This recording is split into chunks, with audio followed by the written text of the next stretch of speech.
Hoy día del programa Resiste Bolivia. Bienvenidos especialmente todos en el Beni. Voy a presentar a la doctora Lilian Toledo Jaldín. Ella es ginecóloga obstetra y es también la jefa de servicio en el Hospital Materno Infantil aquí en La Paz y nos va a hablar sobre embarazo, parto y cesárea en la paciente con COVID-19. Adelante, doctora. Hola, buenos días, pero no puedo verme, creo yo, acá. Está todo Pero bien. yo quisiera verme. No voy a poder hacerlo. Bueno, está bien, está bien, está bien. Ok. Sí, quería ver cómo está mi perfil. Buenos días, un saludo muy especial a los de Trinidad. Quiero primero agradecer a los organizadores del programa Telemedicina Resiste Bolivia y particularmente a mis dos queridos amigos, a la doctora Alejandra Gid y al doctor Franz Freudenthal, por esta iniciativa brillante. Bueno, el objetivo de esta conferencia es hacer una revisión y una actualización sobre la pandemia, enfocada específicamente en la mujer gestante, pero va a estar lejos de hacer un análisis estadístico y una valoración de rigor científico, como lecturas que a mucha de nuestra gente, especialmente obstetras y en particular a una amiga muy querida, le fascina. Vamos a entonces dar inicio a esta charla, así les voy a mostrar, esta es una foto del momento actual de la pandemia a nivel mundial y en ella podemos ver que ya estamos superando los 8 millones y tenemos aproximadamente medio millón de muertes en el mundo. Ustedes saben, bueno, si ustedes quieren la referencia y en tiempo real la van a poder utilizar en el link que puse acá abajo de la diapositiva. En Latinoamérica, el primer caso reportado de manera oficial ha sido en el mes de febrero en el Ecuador y a partir de esta fecha se han ido reportando en todos los países de Latinoamérica. La curva se ha ido disparando cada vez más y la pandemia se encuentra actualmente en nuestra región. ¿Qué es lo que ocurre en nuestro país? Eh, en nuestro país también nuestra curva epidemiológica está en ascenso, está en un ascenso muy rápido y especialmente esto es evidente después de que se ha suspendido la cuarentena rígida. Hasta el día de ayer, esta es una foto del día de ayer, la diapositiva muestra que tenemos cerca de 20.000 infectados y 659 fallecidos. Tristemente, el día martes los casos nuevos se han reportado como 810 y como vemos la curva tiene una tendencia marcada al ascenso. Quiero destacar también que si bien en la literatura revisada no he encontrado ningún caso de muerte materna asociada al COVID-19, sin embargo debo recordarles también que lamentablemente nosotros hemos tenido una muerte de una mujer embarazada que ha fallecido por COVID, que no está reportada en los casos como caso de muerte materna. Quiero hablar ahora un poco acerca de la patogénesis del COVID-19. Nosotros sabemos que el virus SARS-CoV-2 presenta síntomas leves, pero aparentemente un poco más, síntomas más leves que las otras epidemias ocurridas por coronavirus como el SARS-CoV-2 del 2003 y el MERS del 2012. Pero esta enfermedad se puede convertir en una enfermedad de inflamación y disfunción respiratoria que ocasiona. La infección del SARS-CoV se puede dividir en tres fases. Ven en la diapositiva una primera fase donde existen datos clínicos como fiebre, tos, odinofagia, anosmia, etc. O puede ser que la paciente embarazada también se presente sin síntomas. Pero en esta etapa el virus está detectable y es a través de la prueba que nosotros hacemos del PCR en tiempo real. En una segunda etapa hay una afectación de la vía aérea y existen síntomas de distrés respiratorio. Y en una fase ya última, en la tercera fase, donde hay manifestaciones de enfermedad grave, que puede ser potencialmente letal, donde hay una progresión hacia un síndrome de distrés respiratorio agudo y una falla orgánica múltiple. Hablar un poco de la patogénesis. Sabemos que el virus ingresa al tracto respiratorio a través de la mucosa nasal, la mucosa orofaringe o laringe, y posteriormente va a pasar a la sangre ocasionando una viremia. Si el estado inmunológico está vencido, progresa y compromete a otros órganos, como sabemos, cerebro, arterias, endotelio respiratorio, pulmones, hígado, etcétera. Para ingresar a una célula, sabemos nosotros que el virus precisa unirse a un receptor y este receptor debe estar expresado en una célula, en las células del hospedero. En este caso se ha identificado como el receptor a la enzima convertidora de la angiotensina 2. Y una vez, como ven en la diapositiva, al finalizar la función entre el virus y la membrana celular, se libera al citoplasma el ARN genómico y se inicia la replicación, además de la liberación de grandes cantidades de citocinas proinflamatorias, así como el interferón alfa, gamma, las interleuquinas, la que conocemos más frecuentemente descrita como la interleuquina 6. Y estas citocinas van a ocasionar, que están liberadas obviamente a nivel de la vía respiratoria inferior, van a ir ocasionando o van a ocasionar secundariamente un síndrome de dificultad respiratoria aguda. En la mayoría de las autopsias que se han realizado de pacientes fallecidos por COVID, se ha visto que hay un daño alveolar difuso, hay congestión capilar, atelectasia, edema, microhemorragias, y este engrosamiento a nivel alveolar que ocurre por la inflamación no permite un adecuado intercambio gaseoso, ¿no? Un intercambio gaseoso adecuado. Bueno, entonces, en conclusión, lo que pasa es que esta respuesta inflamatoria sistémica que está descontrolada, a lo que se ha denominado tormenta por citocinas, cuyo resultado es más una respuesta inflamatoria violenta que contribuye a un síndrome de distrés respiratorio agudo y a una insuficiencia orgánica múltiple. Vamos a ver ahora qué sabemos respecto a los resultados permanentes que puede desencadenar el COVID en el embarazo o en el puerperio. Y hasta el momento hay muy pocas evidencias y recomendaciones sobre los resultados perinatales. Si una mujer adquiere la infección por COVID durante el embarazo o el puerperio, debemos entonces destacar que finalmente lo que no sabemos es que en el embarazo la mujer aparentemente no tiene un mayor riesgo de enfermedad grave. Tampoco hay evidencia de que las embarazadas tengan una mayor susceptibilidad para contraer la infección. Se ha visto que no hay una evidencia marcada de lo que significa la transmisión vertical, ya que en ninguno de los estudios que se ha realizado no se han encontrado la presencia del virus ni ARN genómico en el líquido amniótico, ni en la sangre, en las secreciones vaginales, los hisopeas de garganta de los neonatos que se ha hecho de madres que tenían el COVID o en la leche materna. Entonces, tampoco es consistente la evidencia acerca de si el virus ocasiona grandes complicaciones obstétricas, aunque sí se ha descrito que hay complicaciones como ruptura prematura de membranas, parto prematuro, restricción de crecimiento.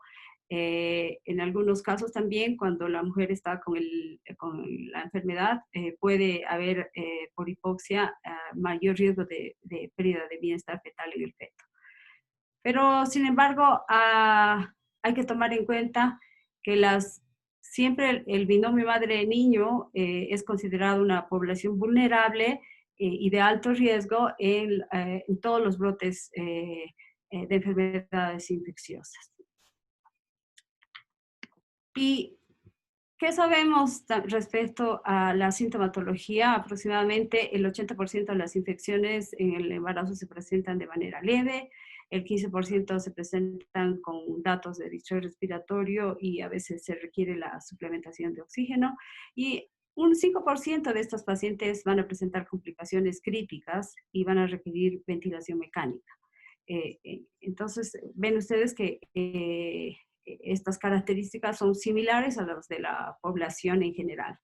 Entonces, hablar un poco de qué es lo que definimos como infección leve en el embarazo, es igual, como decía, en la población general. La mujer embarazada puede presentar síntomas locales en las vías respiratorias altas como tos, odinofagia, rinorrea, cefalea, etcétera. Pero hay otros síntomas inespecíficos como dolor muscular, la fiebre, que es algo importante, y dentro de una valoración que después les voy a explicar, está lo de la valoración del CURB 65, que es un acrónimo que básicamente va a medir si hay confusión mental o alteraciones neurológicas, la uremia, el ritmo o la respiración o la frecuencia respiratoria y la presión arterial. Entonces, hablamos que si hay una infección leve y la valoración del CURB está en 0, definimos, si quieren, hay un hallazgo entre lo que es la complicación, las complicaciones y los datos clínicos, con lo que nos puede emitir esta valoración y definir si esta paciente requiere o no pasarse a una terapia intensiva, por ejemplo, ¿no? Cuando hay una infección moderada, ya podemos encontrar datos de neumonía en la placa de tórax. Uh, se puede, cuando realizamos la medición de la saturación de oxígeno, hay una aire ambiental, todavía la saturación está mayor al 90%. Y obviamente cuando hay una infección moderada no tenemos necesidad de utilizar vasopresores y en este momento la escala del CURS valora menor a 1, ¿no? Ahora, cuando tenemos una infección grave, existe obviamente una falla orgánica múltiple, puede existir una falla orgánica múltiple. La saturación de oxígeno ambiental está en menos del 90%, la frecuencia respiratoria está en más de 30%. Se ve que la mujer necesita vasopresores, pues que su presión arterial está muy baja, hay síntomas de distrés respiratorio agudo, datos de sepsis, etc. Entonces, cuando el CURBS, esta valoración está en más de 1, nosotros, o es un dato de alerta para que la mujer pase a una unidad de cuidados intensivos. ¿Qué conocemos respecto a los cambios fisiológicos en el embarazo? Y estos cambios fisiológicos que voy a describirles pueden aumentar la susceptibilidad de la embarazada a las infecciones graves y a un compromiso hipóxico. Recordemos que particularmente en el último trimestre la gestante puede presentar lo que denominamos la rinitis gestacional. Debido básicamente a una hiperemia nasal y mediada por los estrógenos. Y esto es muy frecuente cuando la mujer asiste a nuestra consulta, particularmente, como les decía, en el último trimestre. A veces la mujer embarazada tiene este síntoma molesto de congestión nasal que a veces nos puede confundir con un problema de rinitis o un problema de resfrío o datos de un resfrío común. Y recordemos también que particularmente en este último trimestre la embarazada presenta estos síntomas muy molestos que denominamos como disnea fisiológica. Y la disnea fisiológica está básicamente definida porque hay un aumento mayor de oxígeno a nivel del materno atribuido a una anemia fisiológica también que se presenta en el embarazo y a un aumento del consumo de oxígeno del feto. Esto sumado a la reducción de la capacidad pulmonar total muchas veces que está ocasionado por el desplazamiento del diafragma, hace que se limite, digamos, la capacidad en el embarazo de la mujer embarazada, mejor dicho, para eliminar las secreciones pulmonares de una manera muy efectiva. Entonces, por lo tanto, todas estas condiciones fisiológicas que acabo de relatarles pueden retrasar a veces el diagnóstico cuando la mujer está con la infección del COVID-19.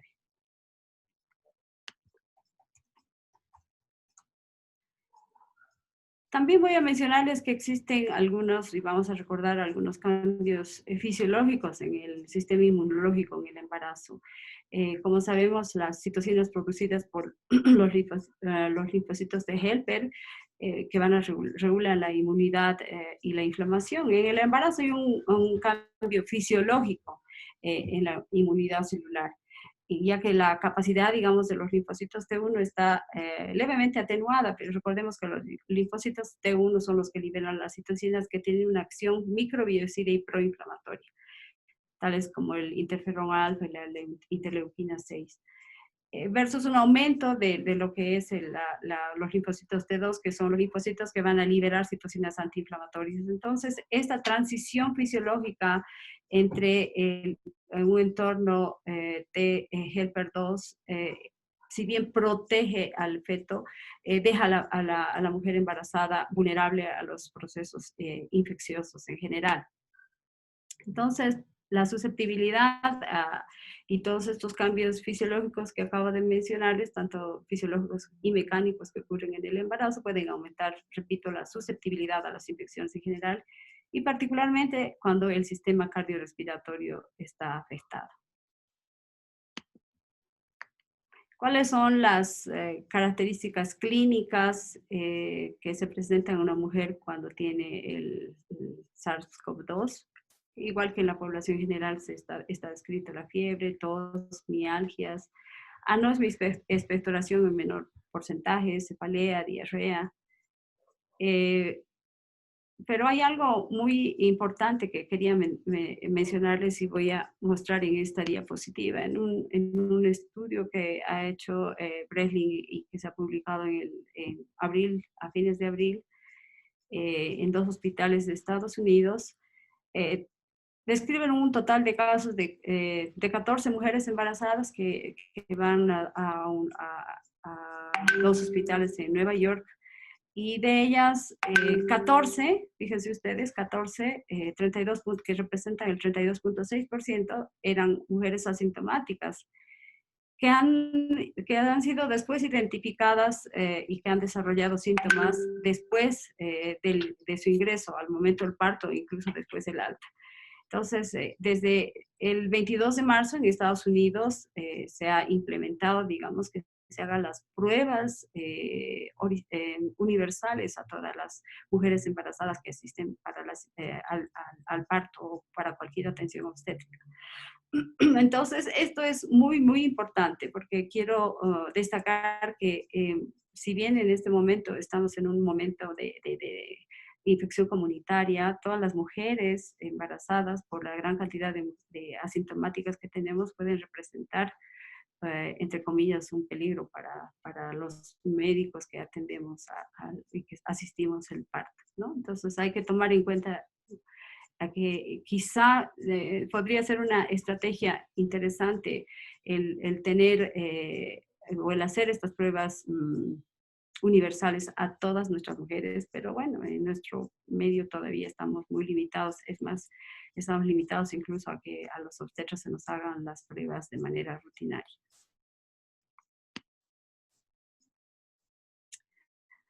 Los hallazgos de laboratorio más frecuentes también son como en la población en general. Sabemos que hay linfopenia, plaquetopenia, aumento de transaminasas, aumento de la PCR, pero estos que están a la derecha, que los he puesto en rojo, nos van a definir como cuando existen aumento de la LDH, del dímero D, la creatinina, la ferritina, que traduce una inflamación severa, el aumento de la procalcitonina, que traduce una sobreinfección bacteriana, la troponina, que nos traduce una afectación cardíaca, etcétera, son marcadores de severidad, ¿no? También ya cuando estamos en este grado, en la fase 3, puede, en vez de leucopenia, puede existir una leucocitosis, una neutrofilia, etcétera. Entonces, lo que me parece interesante, digamos, dentro de los hallazgos de laboratorio en el embarazo es que fíjense ustedes, muchos de los datos que estamos reportados o que están reportados en los laboratorios también pueden confundirse, si quieren, o sobreponerse a lo que nosotros encontramos cuando hay una preeclampsia, como plaquetopenia, aumento de transaminasas. Entonces, es muy, muy importante considerar cuáles son y en qué momento y cómo diferenciar que no sea, aunque también se puede presentar una mujer embarazada con preeclampsia al final, en el último trimestre, tenga también datos superpuestos de hallazgos de laboratorio compatibles con COVID-19.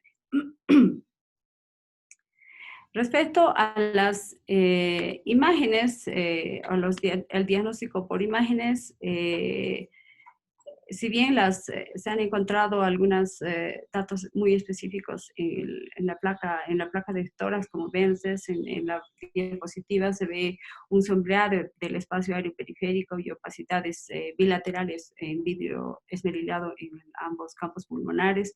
A la tomografía podemos encontrar signos de consolidación.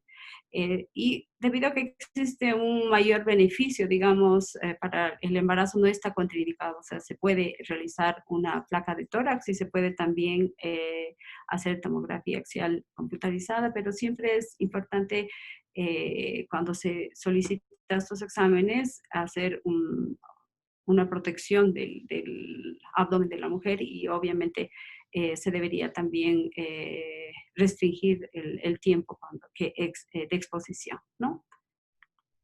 Esta es una imagen de tomografía donde se ve la consolidación que les mencionaba. Bueno, entonces vamos a ver ahora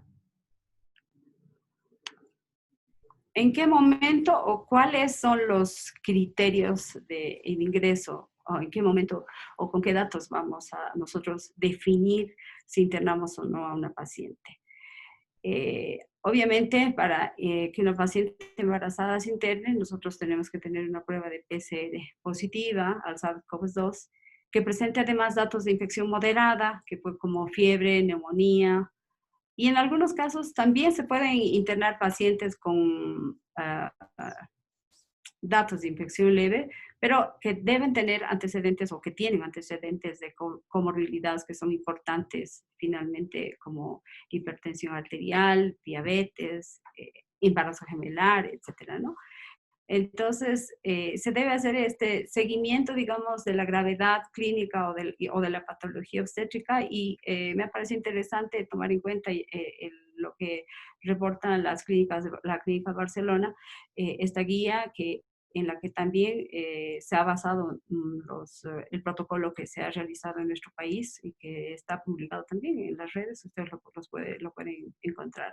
Entonces, dentro de estos criterios de ingreso está la fiebre persistente, si hay una fiebre mayor a 38, ahora se ha cambiado un poquito, es una fiebre mayor a 37.8, a pesar de que la mujer esté recibiendo el paracetamol. Si vemos en una radiografía de tórax signos de neumonía, las comorbilidades que les decía y que están también descritas ahí, y en la escala de Kurz, si la puntuación total está igual o mayor a 1. Entonces, obviamente la edad no se aplica, ¿no?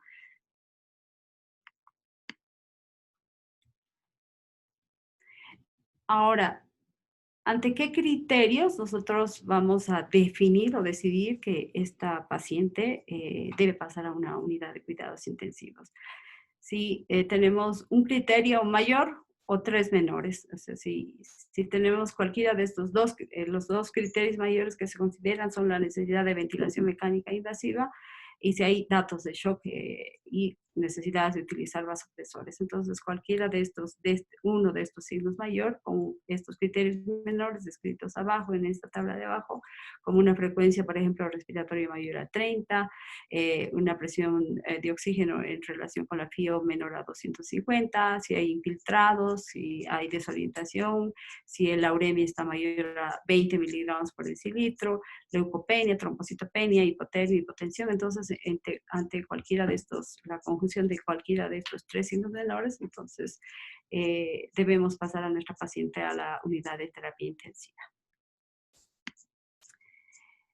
Cuando tenemos nosotros una paciente clínicamente estable, entonces lo más importante es que se puede indicar un manejo ambulatorio, pero obviamente el manejo ambulatorio debe hacerse solamente si existe las condiciones en el domicilio de la paciente. Muchas veces ustedes saben que porque viven en familias, tienen familias numerosas o hacinadas o no tienen las condiciones de poderse aislar en una habitación, se la puede mandar a estos centros de aislamiento que en nuestra ciudad han sido habilitados, pero siempre con la indicación de hacer medidas generales como reposo.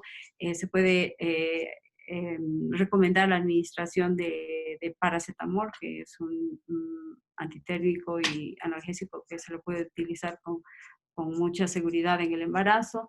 La hidratación adecuada, que es también importante, y dar indicaciones específicas sobre datos de alarma y si existieran complicaciones, particularmente de síntomas de distrés respiratorio. Es importante decir o explicar a la paciente que si estuviera en el domicilio presentando datos de complicación, como les decía, de dificultad respiratoria o fiebre persistente, debe estar cerca a un centro de salud, en este caso, o a nuestro hospital. Se ha establecido que además, por ejemplo, en nuestro hospital nosotros tenemos la posibilidad ahora de hacer teleconsultas, entonces nos va a permitir hacer una valoración a estas pacientes cada 24, cada 48 horas. En caso de que no se pueda, entiendo que en el sistema público se pueden hacer visitas a domicilio. Las visitas después de rutinarias o las prenatales se las debe establecer 4 semanas después que ha pasado el problema infeccioso o a la negativización del PCR. Esto nada más para mencionarles que existen muchos antivirales. El único que está actualmente aprobado como terapéutica compasiva en el embarazo y aprobado por la FDA es el Remdesivir. La dosis de Remdesivir se da una dosis de carga de 200 miligramos intravenoso y luego 100 miligramos intravenoso cada 24 horas. Se puede mantener esta dosis hasta 9 días o 10 días. Sabemos también que hay un estudio un poco controversial que la OMS ha iniciado con la cloroquina y la hidroxicloroquina, que se la detuvo creo que hace un tiempo, pero ahora se la ha vuelto a retomar. Pero en el embarazo sí debemos mencionar que la cloroquina e hidroxicloroquina pertenece a la categoría C. Dentro de los antibióticos permitidos y que se dan con mucha seguridad en el embarazo está la acitromicina, que corresponde a categoría B. Debemos mencionar que además este macrolídeo tiene cierto efecto inmunomodulador. La dosis que nosotros recomendamos en el embarazo es 500 miligramos y luego se puede dar una dosis de 250 miligramos por un término de 4 a 5 días. También se han descrito algunos inmunomoduladores que no se conocen los efectos adversos en el embarazo, pero digamos que como medicamentos, cuando la paciente está en la fase 3 de la enfermedad, sí se puede dar incluso algunos inmunomoduladores más fuertes como es el interferón.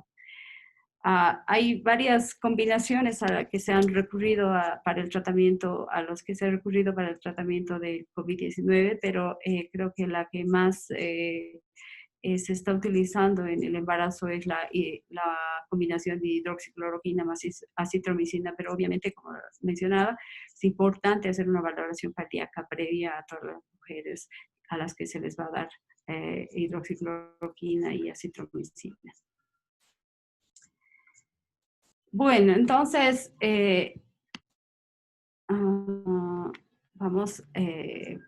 parte también de alternativas de tratamiento está el plasma de pacientes convalecientes, los corticoides, la melatonina, pero quiero detenerme un poco acá a mencionarles respecto al uso de corticoides.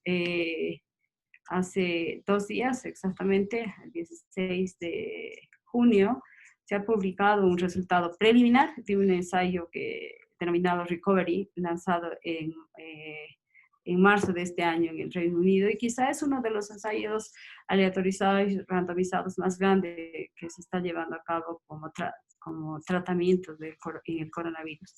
Y este estudio ha demostrado que el uso de la dexametasona en una dosis moderada de 100 miligramos día durante 10 días tiene resultados sorprendentes respecto a la recuperación. Entonces, creo que esta no solo es un avance importante, sino también abre una luz de esperanza para las pacientes, sobre todo que tienen están en la fase 3 de la enfermedad. Respecto al manejo y al uso de la heparina, sabemos que en la enfermedad o en el COVID-19 se ha demostrado que existe una coagulopatía. Esta coagulopatía está muy asociada a cuando existen niveles muy altos del dímero D, y como decía, el dímero D es un marcador de coagulopatía, ¿no? En aquellas mujeres que tienen el dímero D muy alto, aparentemente el uso de la heparina parece también reducir la mortalidad hasta en un 20%. Por lo tanto, está recomendado el uso de heparina de bajo peso molecular como dosis profiláctica o como tratamiento cuando la mujer está en la etapa 3 o en la fase 3. Entonces, nada más para recordarles que la heparina se puede utilizar como profiláctica cuando incluso se va la paciente a domicilio. Nosotros hemos tenido experiencia en utilizar no precisamente en pacientes con COVID, sino también en pacientes que tienen alguna otra comorbilidad, por ejemplo, síndrome antifosfolipídico. Nosotros podemos dar con mucha seguridad, repito, la enoxaparina en el embarazo.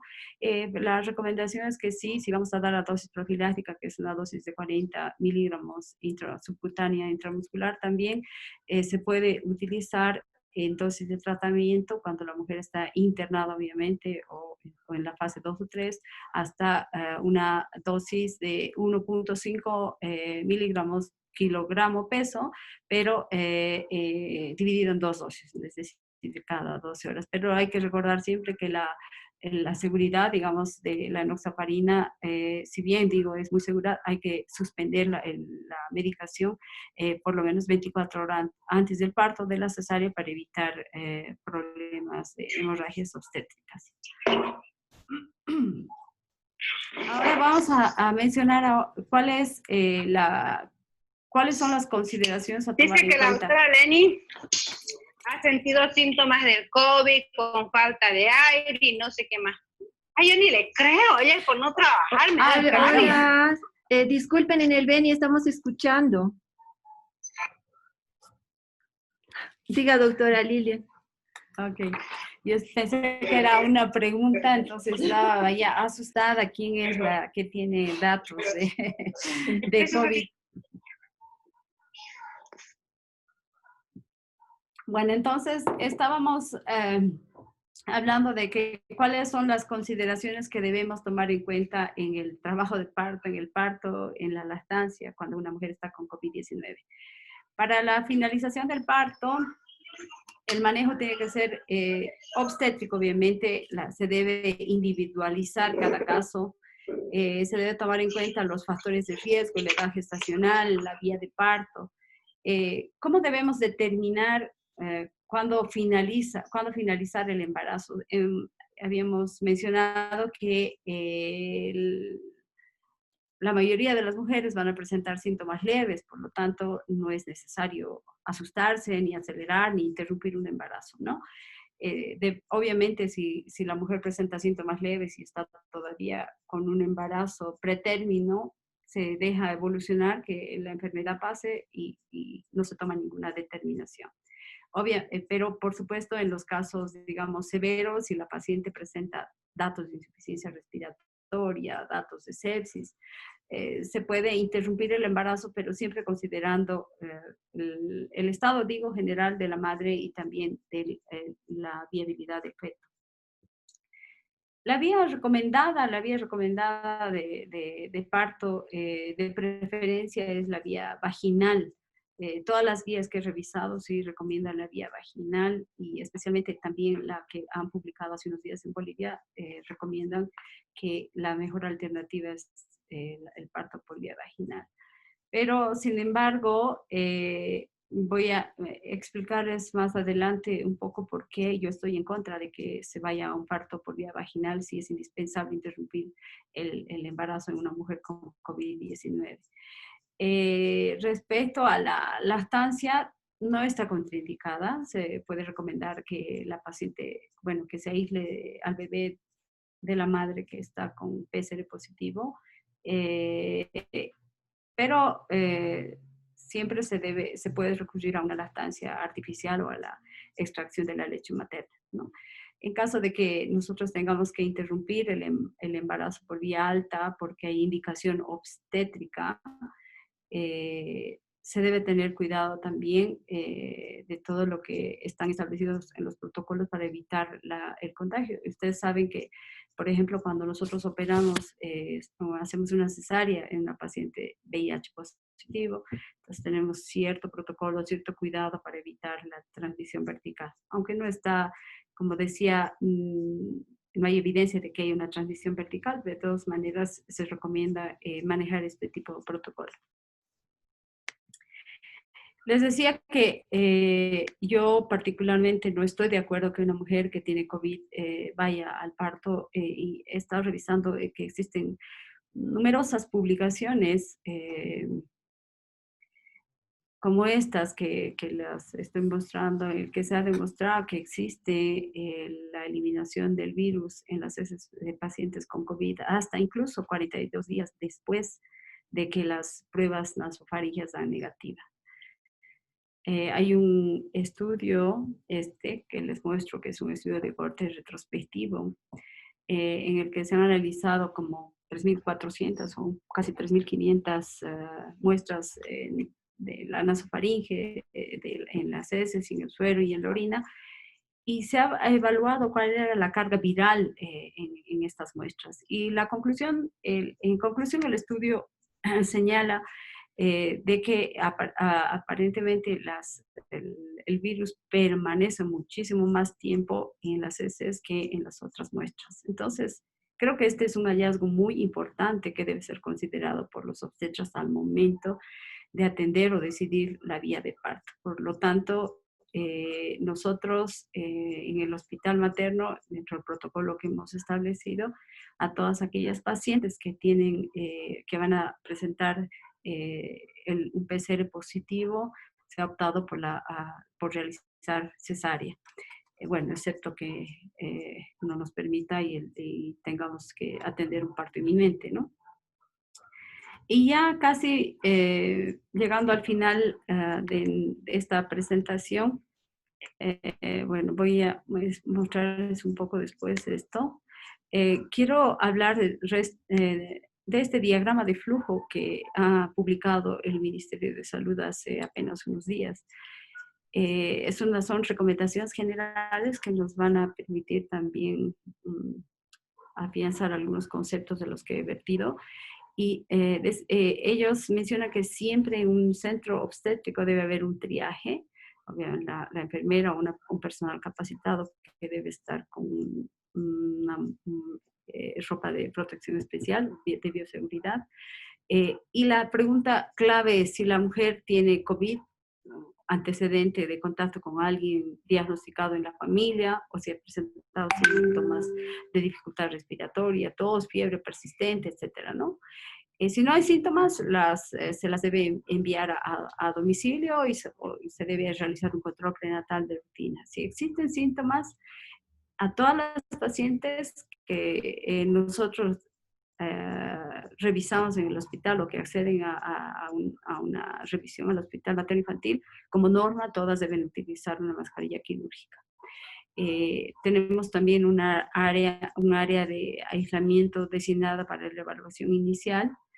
Entiendo que no en todos los lugares se puede optar por esto, pero siempre que uno pueda tener, aunque sea un pequeño espacio para hacer una revisión obstétrica a aquellas pacientes sospechosas, eso sería lo ideal.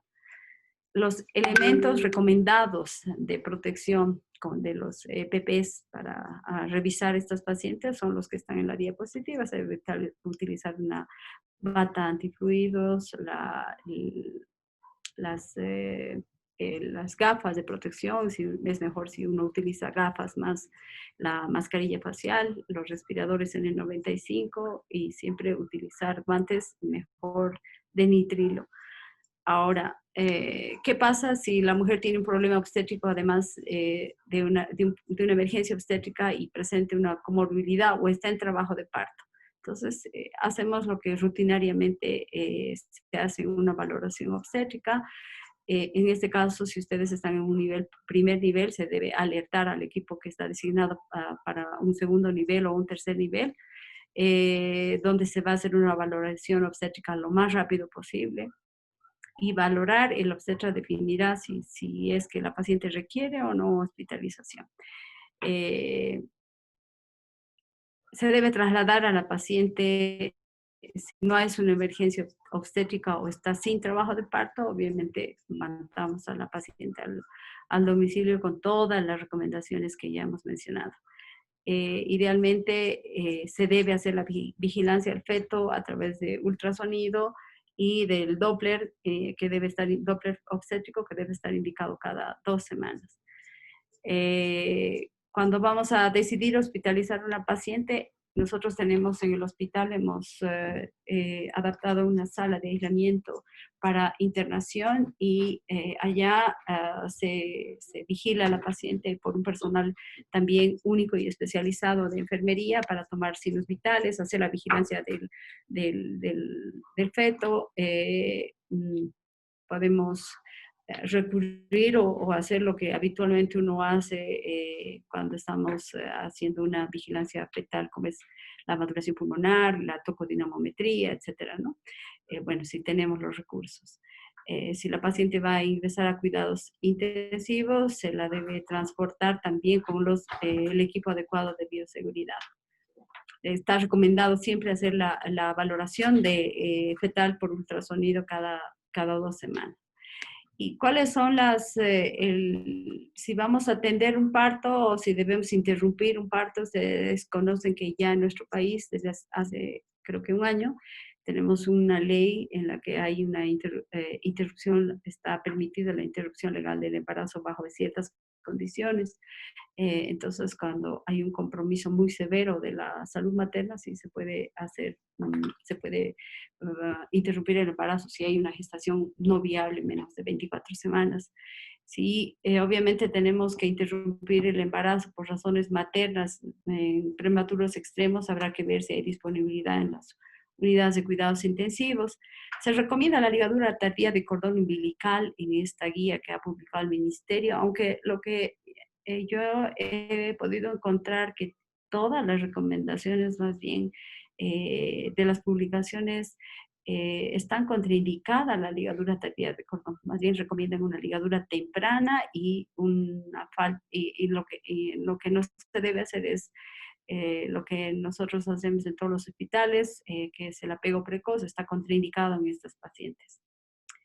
Bueno, y finalmente, si vamos a tener una madre que ha dado, que ha tenido el parto y debemos aislar al neonato para la lactancia materna, el Ministerio recomienda las 3 opciones: dar la fórmula dar fórmula o leche de donante, la extracción de la leche materna y que sea alimentada por otra persona, y lo que a mí me parece un poco también contradictorio, bueno, yo lo pondría también la elección que tienen las mujeres de dar o no de lactar, debería estar la supresión o la inhibición de la lactancia. Los equipos, es importante que mencionemos que para una atención de parto, como hay generación de aerosoles, tiene que haber una protección rigurosa tipo 4. Nosotros hemos tenido la experiencia, como en la foto de la derecha, a veces recurrir hasta las bolsas de basura, y no es solamente acá, sino también a nivel mundial. Ustedes saben que hay una deficiencia de los de equipos de protección. Por lo tanto, creo que es muy importante que todos tomemos conciencia de que no tiene que hacer ni uso ni abuso, pero por supuesto que el tener la ropa de protección adecuada es fundamental.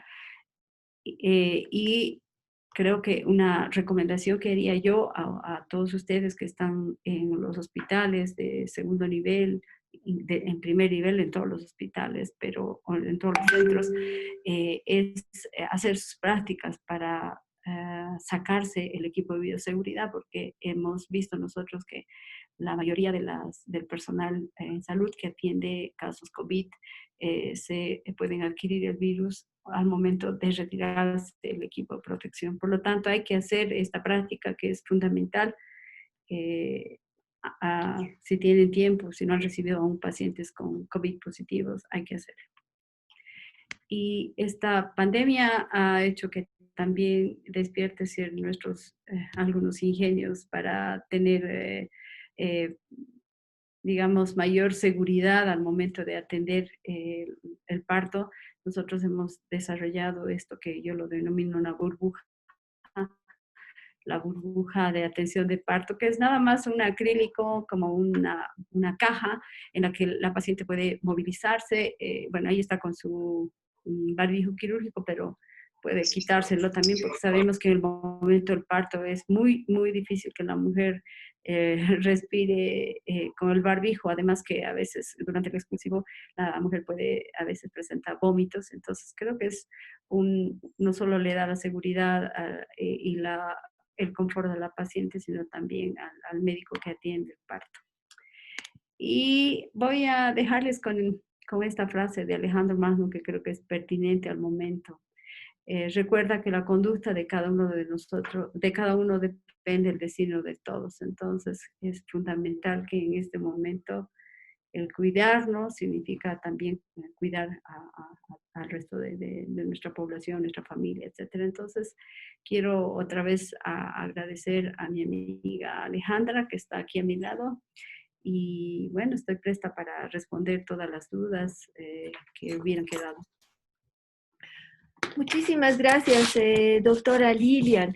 Realmente hay muchísimas preguntas alrededor del embarazo, parto y cesárea, comenzando por cómo nos podemos nosotros proteger de las pacientes que son asintomáticas, pero que están portando el virus en el momento en que vayamos a atenderlas al parto. Entonces, de su presentación puedo deducir que se recomienda los EPPs clase 3 para el parto o para la cesárea, ¿no es cierto? Sí, exacto. O sea, sí es importante tener como les mostraba, el overol, que se pueda poner los lentes antiparras, que si podemos utilizar las máscaras de protección facial, siempre utilizar cuando vamos a atender el parto doble guante, el guante de látex y un guante quirúrgico. Nosotros hemos optado en el hospital porque es mucho más cómodo y no disminuye la sensibilidad en las manos, hace utilizar 2 guantes quirúrgicos y también encima del overall utilizar la bata quirúrgica habitual. No sé si existen otras preguntas. Sí, tenemos la pregunta de si durante el periodo del embarazo la dexametasona tiene efectos secundarios. En realidad la dexametasona es un corticoide que nosotros lo utilizamos de rutina para la maduración pulmonar. Entonces creo que es una excelente alternativa que se la puede utilizar en una paciente que está con COVID, con mucha seguridad. Luego tengo acá una pregunta respecto a la caletra que se está utilizando en gestantes con COVID, si se puede utilizar. ¿Qué es caletra? Tal vez el doctor Marco Antonio Gumucio nos podría escribir qué es caletra. Luego tenemos la siguiente pregunta, doctora. ¿Qué recomendaciones tendría usted respecto a qué pasa con el personal de salud que está en gestación? ¿Usted piensa que la gestación es de algún modo un factor de riesgo para COVID, dado que tenemos entendido de que hay una cierta un cierto inmunocompromiso? ¿Están enviando a casa a al personal de salud gestante? Bueno, como he mencionado, no existe una evidencia de que haya mayor riesgo de que la mujer gestante adquiera el virus, pero por supuesto que al ser un grupo vulnerable, está recomendado que la mujer no esté en primera línea, una mujer gestante no esté en primera línea, ¿no? Ustedes saben que hay que proteger dos vidas, a la mamá y al feto, entonces no se recomienda que una mujer que trabaja especialmente que esté en una área quirúrgica, en un área de emergencias, esté trabajando, ¿no? Pero se ha hecho alguna consideración también en la cuarentena que se ha dado permiso especial a aquellas mujeres que están trabajando y que están embarazadas y que trabajan en servicios de salud. Entonces creo que es importante que todos nos cuidemos, pero particularmente cuidemos de los grupos más vulnerables, ¿no? Y más allá del inmunocompromiso, en su presentación decía de que pueden haber más casos en relación a la población general de ruptura prematura de membranas, parto prematuro y otras emergencias obstétricas. ¿En qué medida esto es así? ¿Hay más riesgo de parto prematuro?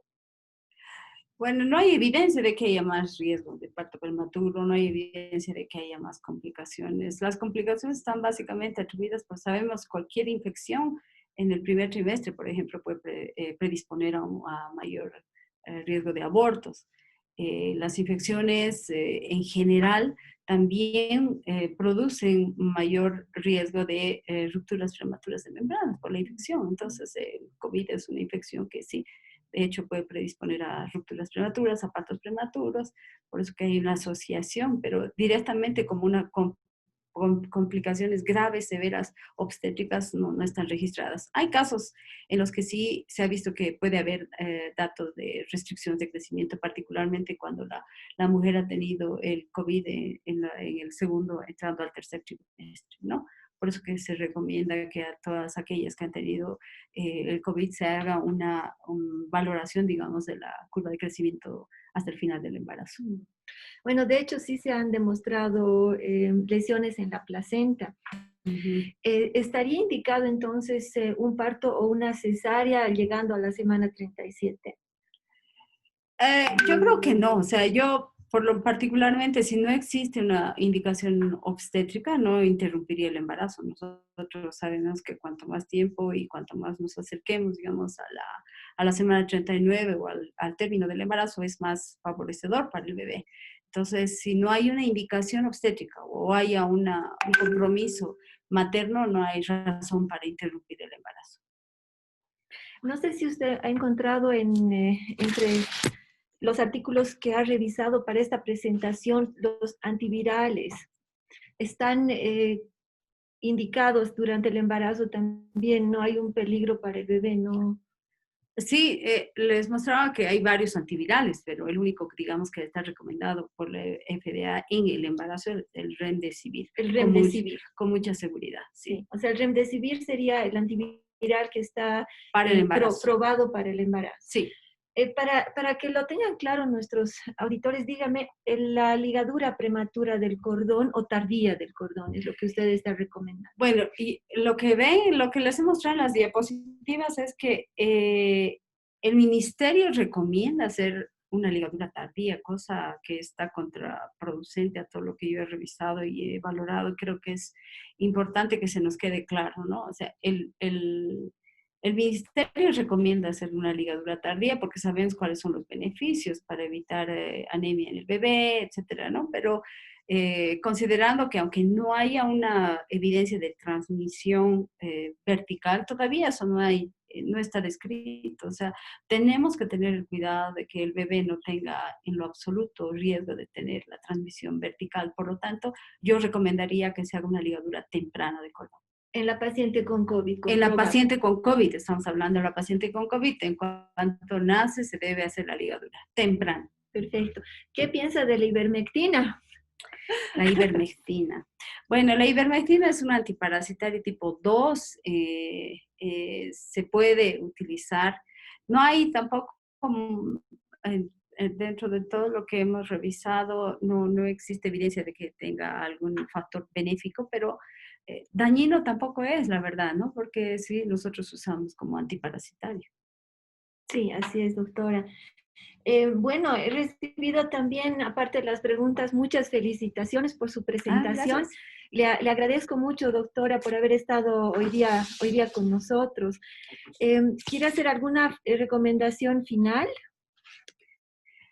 Eh, si yo tuviera que hacer una recomendación final es que creo que es muy importante que en esta etapa que estamos de la pandemia, tomemos en cuenta que todas las mujeres que asisten a los hospitales o a los centros de salud deberían ser tratadas como si tuvieran el COVID, ¿no? Entonces, utilicen todas las medidas de bioseguridad. Les he mencionado que hay estudios que demuestran que hay muchas de las mujeres son asintomáticas y que después se pueden positivizar después del parto. Entonces, hay que cuidarse, ¿no? Todos tenemos que cuidarnos, aunque no entrar en paranoia, pero sí el cuidado personal es fundamental para que no tengamos bajas dentro de todo nuestro equipo de trabajo. Así es, ese es el miedo, doctora, tener las bajas entre nosotros, que ya hay suficientes médicos y enfermeras infectados, ¿no es cierto? Sí. Bueno, entonces voy a cerrar invitándolos a todos para que asistan a nuestro siguiente webinar. El siguiente webinar es la atención del niño recién nacido en los tiempos de pandemia por SARS-CoV-2 a cargo del doctor Manuel Pantoja Ludueña, que es pediatra neonatólogo. Lo vamos a pasar el próximo miércoles 24 de junio a las 19 horas. También aprovecho para invitarlos a ser parte de nuestro programa Resiste Bolivia. Tenemos dos estrategias. Una es esta serie de conferencias alusivas a la pandemia por SARS-CoV-2, en las que estamos tocando tópicos muy importantes para la gente que está en la primera línea y que necesita estar informada sobre los adelantos más recientes. La segunda estrategia es una plataforma virtual en la que los médicos y enfermeras pueden poner preguntas y también casos concretos de historia clínica para que podamos, como especialistas, ser asignados según la pregunta que nos hagan y asistir al médico que está en algún centro de salud periférico o también, ¿por qué no?, a los especialistas que están, que tienen otra formación, pero que necesitan el apoyo de interconsulta de los colegas. Les agradezco hoy día por estar acá, agradezco a Telesalud del Beni por retransmitir a todos los municipios y a INTI por ayudarnos con esta plataforma y también a todos los que han escuchado la conferencia. Tenemos gente de Buenos Aires, de Lima, de México y también por primera vez de Colorado. Muchas gracias por estar acá y hasta luego.